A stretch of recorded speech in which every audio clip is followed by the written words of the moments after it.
Star সিনেপ্লেক্সে server সমস্যার পর এবার দেখা দিল এসি সমস্যা।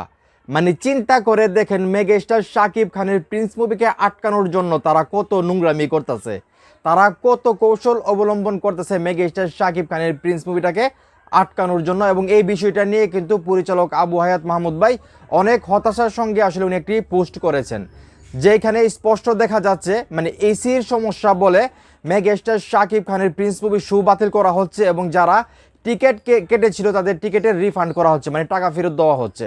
তো চিন্তা করে দেখেন তারা আর কত নোংরামি করবে। আমরা সবাই জানি ঈদের 4 দিন পর্যন্ত তারা বসুন্ধরা সিনেপ্লেক্স সহ সিনেপ্লেক্সের যত সার্ভার আছে কোথাও তারা আসলে হলে প্রিন্স মুভিটা চালাই নাই। তারা বললো যে ডিউপি সমস্যা, তারা বললো যে সার্ভারের সমস্যা। তো এখন মোটামুটি সার্ভার সমস্যা সমাধান হয়েছে 4 দিন পর। এখন মানে একটা সিনেমা হলে নাকি মানে ওই সিনেপ্লেক্সের যেখানে তারা বলতেছে এসি সমস্যা, মানে এসি সমস্যার কারণে তারা মেগাস্টার শাকিব খানের প্রিন্স মুভি চালাতে পারতেছে না। তো আবু হায়াত মাহমুদ কি বলতেছে সেই কথাগুলো আমি আপনাদেরকে আগে পড়ে শোনাই, তারপর এটা নিয়ে বিস্তারিত আলোচনা করব। সাকিবিয়ান হয়ে থাকলে ভিডিওটা অবশ্যই শেয়ার করবেন। সারা বাংলাদেশের মানুষ দেখতেছে যে বসুন্ধরা মানে সিনেপ্লেক্স বা স্টার সিনেপ্লেক্স তারা শাকিব খানের সঙ্গে কি করতেছে, এটা সবাই দেখতেছে এবং সবাই এটা নিয়ে সমালোচনা করতেছে। সিনেপ্লেক্সকে আসলে সবাই ধিক্কার জানাইতেছে। তো অবশ্যই ভিডিওটা শেয়ার করেন যাতে সারা বাংলাদেশের মানুষ তাদের এই দুর্নীতি, এই অনিয়ম দেখতে পারে। তো পরিচালক আবু হায়াত মাহমুদ ভাই বলতেছে, স্টার সিনেপ্লেক্সে সীমান্ত সোমবার ধানমন্ডি শাখার 1:50 হাউসফুল শো এর টিকিট ফেরত দিতে যাচ্ছে স্টার সিনেপ্লেক্স। উনাদের এসি নষ্ট, আজকে তো ঠিক হবে না, কালো হবে কি না জানে না, এটা শুধু প্রিন্সের সাথেই সম্ভব। আপনারাই বলুন আর কি বাকি আছে একটা সিনেমাকে ধ্বংস করার জন্যে। তো চিন্তা করে দেখেন 1:50 একটা শো যেটা সব টিকিট হাউসফুল, হাউসফুল তো হবেই, মানে প্রিন্সের যে কোনো জায়গার মধ্যে শো দেওয়া হচ্ছে, আধা ঘন্টার ভিতরে 20 মিনিটের ভিতরে সব টিকিট বিক্রি হয়ে যায়।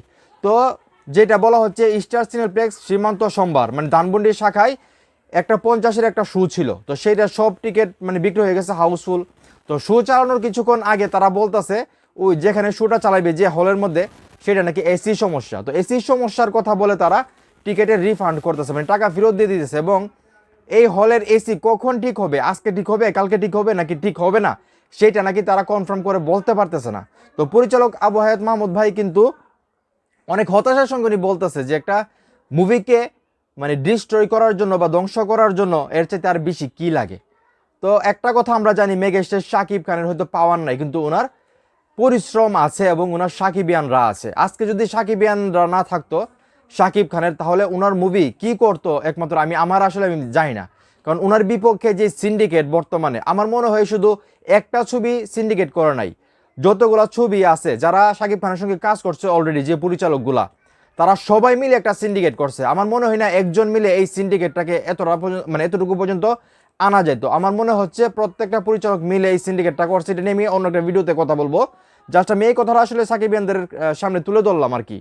তো চিন্তা করে দেখেন 4 দিন পর্যন্ত বসুন্ধরা সিনেপ্লেক্সে প্রিন্স মুভি চালাইতে পারে না, যেখান থেকে সবচেয়ে বেশি ইনকাম হয়, টাকা ইনকাম হয়। এখন আবার যাও সার্ভার ঠিক হইলো, এখন আবার এই যে তাদের এসি সমস্যা। তো একটা মুভিকে আসলে আসলে আটকানোর জন্য তারা আর কত নোংরামি করবে, কত কৌশল অবলম্বন করবে, একমাত্র সিনেপ্লেক্সই ভালো জানে। তো যাই হোক, এখন এই মুহূর্তে যারা আমার এই ভিডিও দেখতেছেন সাকিবিয়ান ভাই ও বোনেরা, আপনারা সাকিব ভাইয়ের পাশে আছেন, পাশে সবসময় থাকবেন, কারণ ওনার বিরুদ্ধে অনেক ষড়যন্ত্র হচ্ছে। সেই ষড়যন্ত্রগুলো আপনাদেরকে রুখে দিতে হবে, আমাদেরকে রুখে দিতে হবে, কারণ তাছাড়া সাকিব ভাই এই ইন্ডাস্ট্রিতে টিকতে পারবে না। তারা বুঝতে পারতেছে না, এক সাকিব খান যদি এই ইন্ডাস্ট্রিতে না টিকে তাহলে এই ইন্ডাস্ট্রিটাই টিকবে না। কারণ শুধু সিনেপ্লেক্স দিয়ে বাংলাদেশের মুভি টিকে থাকবে না। সিঙ্গেল স্ক্রিনে সাকিব খানের মুভি ছাড়া কোনো মুভিই চলে না, সেটা আমরা সবাই জানি। সেইখান থেকে আসলে কিচ্ছু বলার নাই। মানে বসুন্ধরা সিনেপ্লেক্স যে কাজগুলো করছে, জঘন্য কাজ করছে, তার মাসুল অবশ্যই তাদেরকে একদিন না একদিন দিতে হবে, আমি যেটা বিশ্বাস করি। তো যাই হোক, ভিডিওটা এখানে শেষ করতেছি। আবারও বলতেছি, সাকিবিয়ান ভাই বোনেরা, স্টার সিনেপ্লেক্স বা বসুন্ধরা সিনেপ্লেক্স যে কাজগুলো করছে এবার, এগুলো কি আসলে ঠিক হয়েছে, উচিত হয়েছে? মানে তোমাদের কি মনে হয় সেটা অবশ্যই কমেন্ট করে জানাবে। ভিডিও ভালো লাগলে অবশ্যই শেয়ার করবা।